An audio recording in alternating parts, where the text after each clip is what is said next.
Okay, for this week's Cool Down, we're going to talk about gear. We're going to have a gear talk with Tyler, who is a gear nerd, even amongst gear nerds. So we've had a few questions from the audience about the gear you use. You famously wore trail running shoes to the summit of Manaslu at 8,163 meters. Blows my mind. The eighth highest mountain on Earth. And I would say you are notorious, at least to me, about obsessing over the weight of your gear, right down to the number of grams each individual piece weighs. So let's dive into this a bit. Yep. Okay. So starting with the FKT from the weekend, you mentioned going lightweight for the FKT. What exactly does that mean for you in terms of the gear? Yeah, so this, in case you're watching this outside the context of the whole video, so we're talking about the FKT on Ruku Pichincha, which is, for context, Ruku is a 4,696 meter mountain here in Ecuador, about 16,000 feet, and generally dry. There's not usually snow on it. So just to give you some context of what we're dealing with. So when I talk about going lightweight for that, and I actually will do show and tell. This is very exciting. So I have all my stuff here. So that day in particular, it's funny because I see people up there in like big puffies and all this stuff like jackets. And I literally went up in shorts and a t-shirt, like a lightweight running t-shirt, short running shorts, and didn't bring gloves. I did bring a buff. I find that can be really helpful if it gets a little bit breezy. Put it like over your chin or over your ears, as a very lightweight extra layer. But otherwise, that was it in terms of clothes. Now, beyond that, I carry my trusty Lecky poles. And I will say, before we get too deep into this, with full disclosure, that I am sponsored by some of these companies, and I will be always upfront with you guys about what I get for free and what I'm paid to promote, all that stuff. Lecky, for what it's worth, they give me free stuff. They do not pay me to promote it. But I think they have the best poles in the business. Part of the reason is they have this proprietary attachment method where you actually wear these little fingerless glove things like this that have a little loop on it so that you can put your fingerless gloves on and then you don't actually have to grip the pole. And if you are watching or listening to this on audio, it's probably worth going to YouTube and watching it if you don't know what I'm talking about. So it has this little loop right between the thumb and forefinger where the webbing of your hand is, and that actually clips into the pole here. So I can push off without actually having to grip the pole. So it saves my forearm a whole bunch of work. And then it has a little button and I can pull it right off. It's a very, very clever design. And honestly, like once I started using these, I could never go back. Like even if they didn't give me these poles for free, I would absolutely use them. Just because they're the only pole that I know of that has that design. And as someone with little bird arms, it is incredibly helpful to be able to like put my whole back and shoulders into each push off without having to actually grip the poles. So those are my poles. I carry those. I carry these things on my hands the whole time. And then I have a little belt. This is a custom thing that I had made. So it has a cool little Chasqui logo on the back. And this in the back has a big pocket where I put a soft flask, a water bottle. And then in the front, it has two zipper pockets. So one would be like all my gels and stuff, and they're pretty stretchy. And the other would be like my phone and my like cash and keys and a little Ziploc baggie. And then that's pretty much it. I didn't wear a hat or sunglasses on FKT day because it was so early in the morning.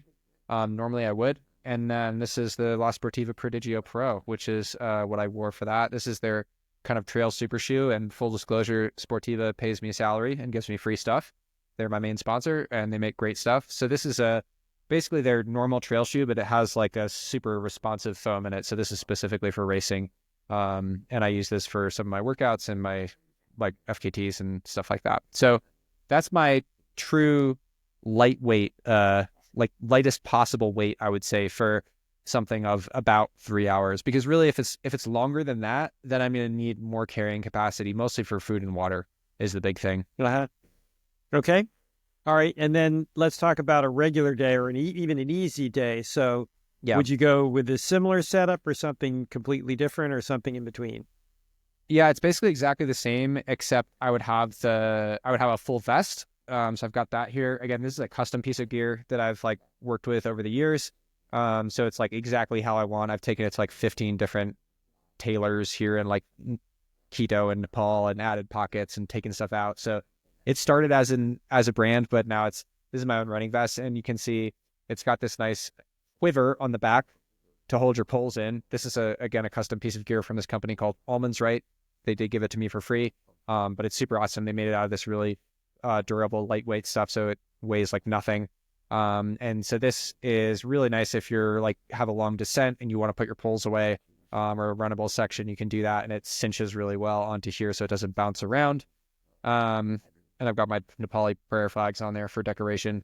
And yeah, so this is what I would wear for like an easy day, mostly because, like I said, I have easy capacity for 2 bottles. I can put way more snacks in here if I need snacks. I can, I have a DJI Mimo, which is kind of like a GoPro. Sometimes I bring that if I want to like get some cool content, video, whatever. I have a little tiny drone from DJI as well. That's like a follow me drone, so I can put that in one of those pockets. So it's basically just, it's heavier, but it has more space. And if I'm doing an easy day, I'll take that over over just the belt, just for convenience sake. And then it also feels good to take it off and run with just the belt when you're going faster too. So if you train with the vest and then you just run with the belt, that feels nice sometimes. That's the big difference. I will wear a hat and sunglasses most days, just because we're literally on the equator and it's incredibly bright all the time, even if it's cloudy. But otherwise, yeah, it's pretty much exactly the same. Oh, and I will wear pants a lot of the time, like a really light track pant, because even if it's warm here, a lot of the brush up there is really scratchy and it'll like tear the crap out of my legs, and I don't like that very much. So I will sacrifice a little bit of comfort when it's hot for not getting scratched up like every single day, because it's really uncomfortable. And there's like, especially going through the car wash, like the car wash that we've talked about many times now in Polychaski is like, it's just like full of these really scratchy plants and you just get torn to shreds. So if I'm doing an FKT, it's like, whatever, I'm going to get torn up. It's fine. But like if I'm just doing an easy training day, then I'll pull my sleeves down and keep my pants on. Okay, cool. So anything else that we haven't mentioned that you would ever bring on these mountains? Yeah. And again, I think it's important to note this is very specific to, I would say, mountains that are not glaciated, don't have regular snow, and don't get that cold. So you could think maybe like Colorado 14ers in the summertime would be another example. Alps, like French Alps in the summer, would also be this kind of gear. And yeah, all the stuff around here, or like where I've trained in Peru, I would say all that stuff is similar. Once you get into glaciated stuff, it's very different setup, and we'll probably do a whole other video on that. Maybe we'll do that one like when I'm in Nepal and I've got all my gear dialed for that. But here in Ecuador, this is pretty much it. I would say, actually, no, there are a couple things. So one is you got helmet sometimes. So this is if I'm going on something that's just a little bit sketchier. Usually if it's something on the more ridgy side of Ruku, that's a little bit more exposed, or honestly, most of the thing I worry about here in Ecuador is places that have loose rock and a bunch of tourists, because they will knock stuff down onto you because they don't know what they're doing. That's the biggest hazard, I would say. The normal route up Ruku, I pretty much never wear a helmet just because it's fine. Like there's very little rockfall risk. But like going down the backside, there's a really loose section there. So I would bring that. And then micro spikes. These are from a company called Hill Sound, and I paid for these out of pocket. This is a recommendation from my friend Chris Fisher. These are, I think, the best micro spikes on the market. They're a small company, but they're just a little bit longer, a little bit beefier micro spike. And if you don't know this, so this goes like this on your shoe. It's basically like a chain for your tire.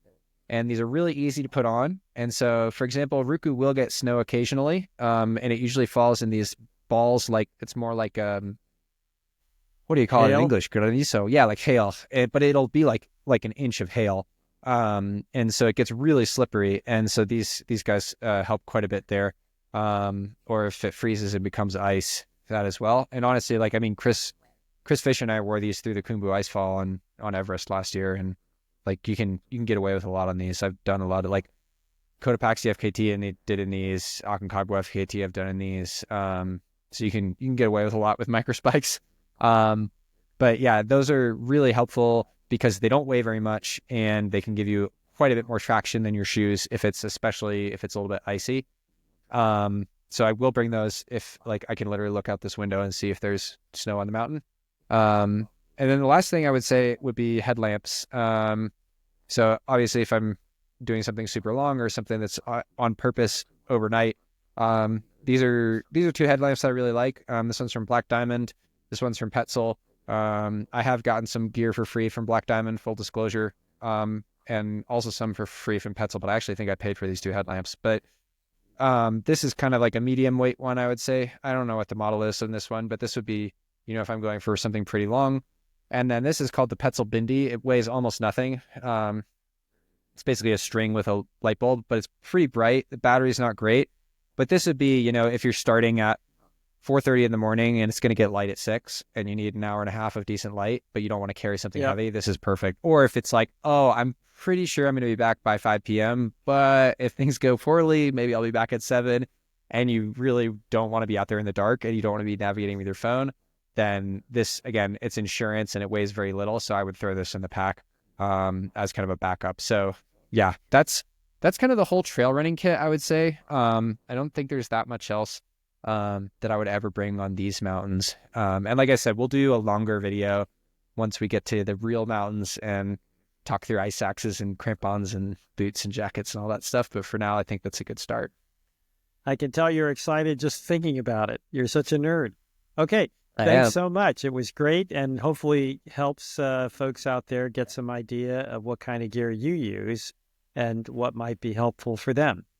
So why don't you wrap us up and take us home here? All right. Well, thank you guys. Please send us any feedback, questions, comments, concerns, hopes, dreams. You can send those to my email, ty@chosky.run, or DM me, Tyler C. Andrews, on Instagram. And remember, this is multimedia. You can read my raw training logs if you really want to nerd out on my blog at tylercandrews.com and get that delivered to your inbox via Substack at tylercandrews.substack.com. Ty's Training is a Chosky Media production and brought to you by Chosky Endurance Collective, the world's leader in online coaching, travel, and community for endurance athletes. Thank you guys so much for listening, and we'll see you next week. Ciao.